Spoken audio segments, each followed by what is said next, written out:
All right, let's go to segment 3 and let's talk about, in case you missed it, Cedric, a couple of fun stories that have come across our radar this week. The first being a bee invasion at the Cincinnati Reds stadium. I don't know how much good baseball is happening in Cincinnati these days, but they've got a force of nature. Have you ever seen anything like that before?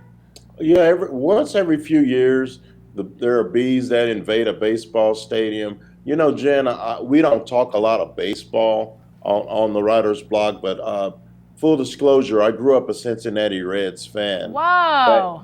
back in the day because they were always on television, and I loved Pete Rose, Joe Morgan, George Foster, Dave Concepcion, all of those guys, Tom Seaver. So those were my guys. So when I saw this story, I kind of go, wow, finally, for the first time since Eric Davis left in the mid-90s, there's some buzz in that stadium because there hasn't been a whole lot to cheer about over the last few years with the Cincinnati Reds. Yeah.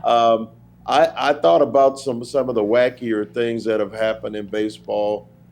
Nickel Beer Night at Cleveland Stadium in 1974 when there was a big brawls in the stands.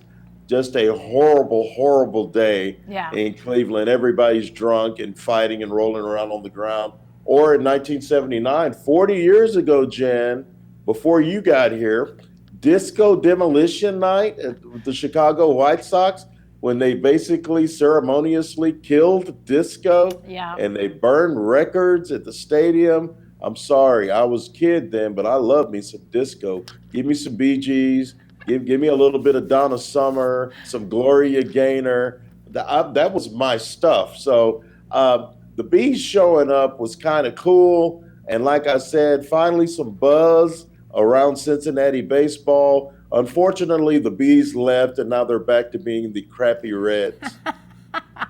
Yeah, I was trying to think of anything sort of force of nature like that. We all have been, in rain delays and all that sort of thing. I'd have to sort of go back in my memory banks and think about whether I've never seen anything like that. That's for sure. Occasionally you see the, stray cat or squirrel or whatever get loose. I think a few years back I was covering a college football game and there was a cat or something that I think that was maybe in Lubbock. For whatever reason, that's sticking in my head. So you occasionally see stuff like that, but thankfully never had a bee invasion. I'm hoping it stays that way for a long time to come. Let's stick with sort of another baseball-related, in case you missed it, story, Cedric. This one coming from a minor league baseball park. We have a minor league team here in Oklahoma City.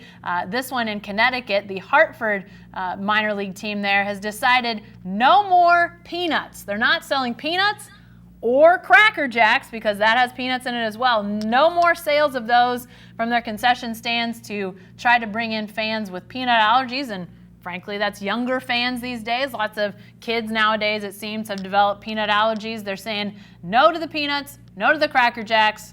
Cedric, I am all for baseball trying to draw in younger fans because, frankly, they're struggling to draw in younger fans. But would you miss your peanuts? Would you miss your Cracker Jacks if you were off to see Hartford's minor league team play and you couldn't buy those things? Well, Jen, all I got to say is take me out to the ball game. Buy me some politically correct food and some water to drink. I don't care if I ever get back. Doesn't that just have a great ring to it, Jen? It's Peanuts missing and a little Cracker something. Jacks are in that song. Yeah. You got to have peanuts and Cracker Jacks at the baseball game. If you don't like peanuts and Cracker Jacks for your kids, okay, don't buy them. That's part of the fabric. What are going to get rid of next? Hot dogs? We're going to replace hot dogs with tofu. What are you doing? You're minor league baseball. Don't forget who you are. That is the worst idea ever. Yeah. Well, you know what? I've heard of some of these areas that teams have taken to sort of doing allergen free. Like if you got a peanut allergy, you can set in sections A, B, and C because they're not going to allow that there. I think that's a great idea to give that sort of cover to parents who might be concerned about that. But It does feel a little bit odd. I got to admit, I eat peanuts at baseball games, but it's not so much because I love them, Cedric. It's more you're at a baseball game. and it's more because somebody else is going to pick up my mess. I mean, if I throw the shells on the ground, I don't have to go sweep it up later. Somebody else, sorry to all the stadium workers out there, but somebody else has got to clean it up. That's a lot of why I buy my peanuts at ball games. So I'd be sad if I couldn't do that. Well, Jen, I've got a great marketing idea for a national restaurant chain. They should put it on billboard.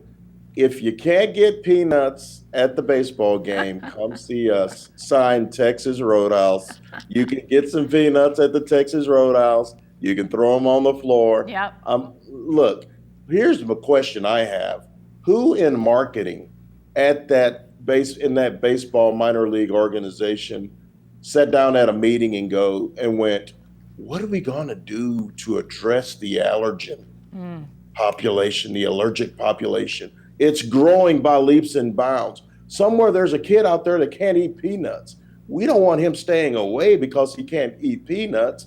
Here's an idea. If you're allergic to peanuts and you like baseball, don't eat peanuts. Case closed. All right, we know where Cedric comes down on the no peanuts, no Cracker Jacks rule. So to everybody in the greater Austin area, if you want Cedric at your baseball games, keep your peanuts, please, by all means. All right, that's it for the Writer's Block this week. Be sure to join us next week. We'll see you then.